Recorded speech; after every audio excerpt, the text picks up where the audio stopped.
baby. Okay. To continue on from the last question about, do you really have a true shot of getting your girl back after you cheated? And after you cheated, you really realize that she's who you want to be with, and she's really bitter at what you've done. I guess to close out my part on this, it's going to be a really, really long road. I really do wish that you two could get back together and make it work and make amends, and that she kind of find somewhere in her heart to want to even give you another chance to try to make your relationship work. And I do genuinely believe you love this young lady. I just think you made a very, very, very bad decision when you stepped out. Because I think if you're so unhappy and you feel unappreciated, you might need to sit her down and tell her this is how you feel. And you think you guys might need some time away or some space. Or let's call it separation. So during that separation, if you saw somebody else, it's not cheating. Because but only if you have those rules. But you would have to understand that we're going to separate. You do what you do, and I do what I do. Now, if we get it together, we come back and make it work. But if not, then we continue to go our separate ways. But the stepping out and the cheating, it's got to be a time. This is to everybody that watches and view our show. It's got to be a time when we all grow up and get to a point in our lives where we say, you know what? I've done that enough in my past. I don't want to do it anymore. All of us, or most of us, have cheated before, been cheated on. And Lord knows it's not a good feeling. And you are hurting yourself and the person that you claim you love.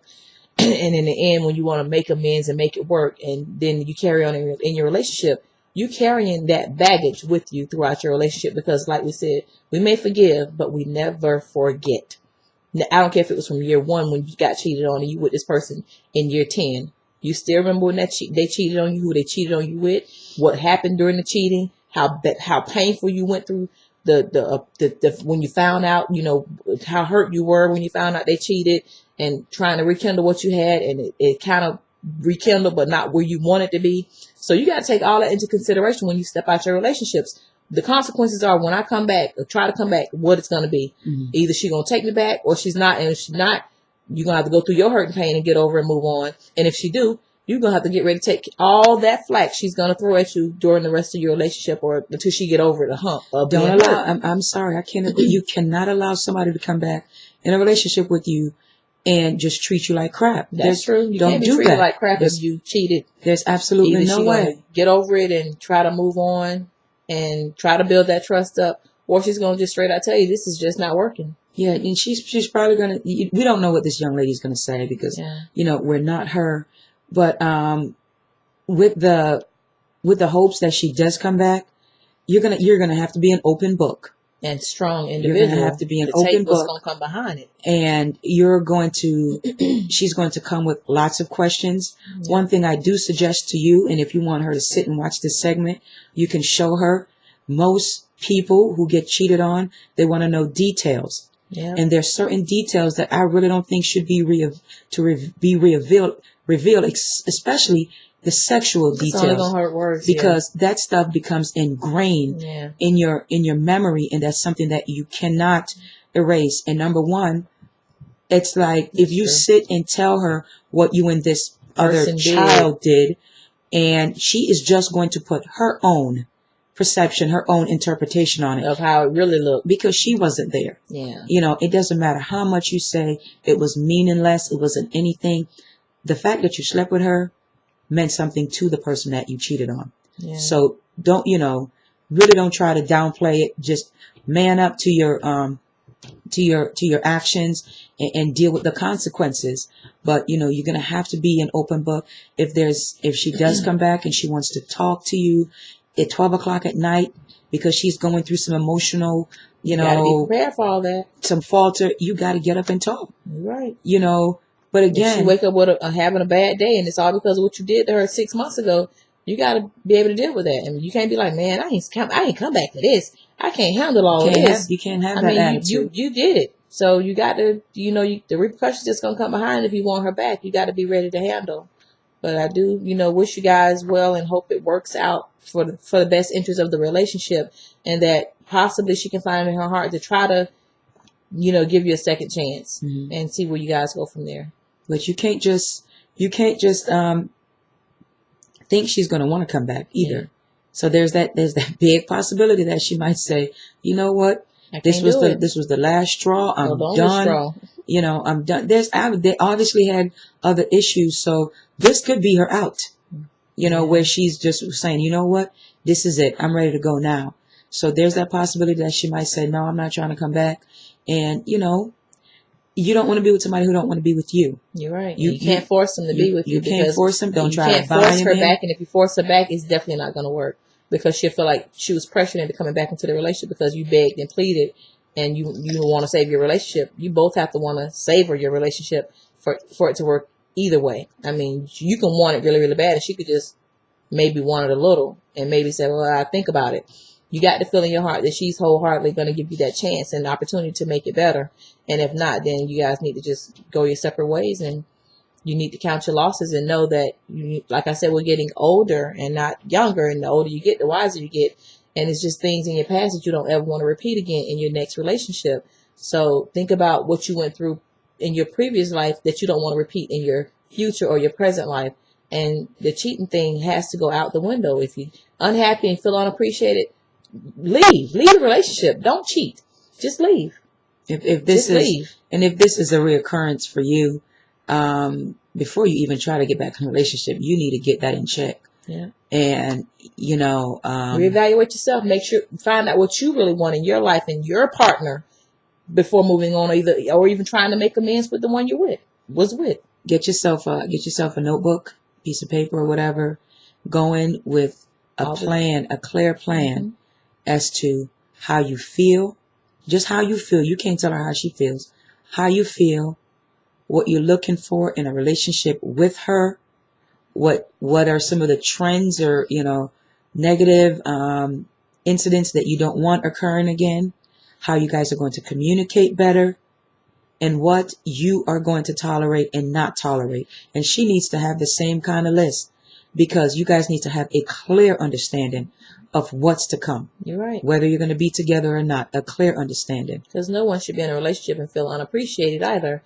Evidently, it was a whole lot going on within that relationship that this person felt unappreciated, to feel like, man, I'm just here and I don't feel like she's not appreciating nothing I do or say, or something was missing in this relationship for you to even have a thought to step out, and you just did it because you was unhappy. So it's a lot, you know, you guys gonna have to lay out on the table if you want this relationship to work.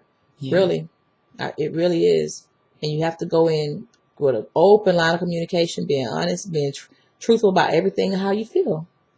The best thing when you guys do talk, if you do talk, is try to keep the anger out of your voice. And if you two find yourself getting angry when you're talking, take a time out. For real, take a time out. So make sure when you talk, it's at the right time. Yeah. In a neutral place, neutral setting. You can't be at her place. You can't be at a place where you shared. You can't be at your place. You guys need to go somewhere where you're not going to raise your voice, where you know you have to keep it down and talk versus yell. We're going to stop there because we know we gave a lot of suggestions, and hopefully some of them do help you. Let us know how it works out, and good luck. Good luck. We always want a relationship to work out if it's meant to be. And please inbox us and tell us if anything we said helped you at all. And I guess keep us abreast of if it's working. I mean, even if you go try to get her back, tell us, you know, what's going on. Because I would definitely like to know. This is crazy. That my stomach got all in knots just talking about that, because it's a very tough subject. Yeah. But another one came in. We're going to close this one out with a question that came in that I forgot to even pull over on my post, but we remembered it before we started taping. It was kind of funny, but I have to address it again because I've addressed this before, just generally having a conversation while we were taping, and it wasn't even a question, but this time it was posed as a question to me. Right. And what was the question? The question was, and I'm paraphrasing it. The question was about, why does my baby call or refer to me as he? And the person said, well, Trey looks like a boy, but we know Trey's a girl, well, a woman. A woman.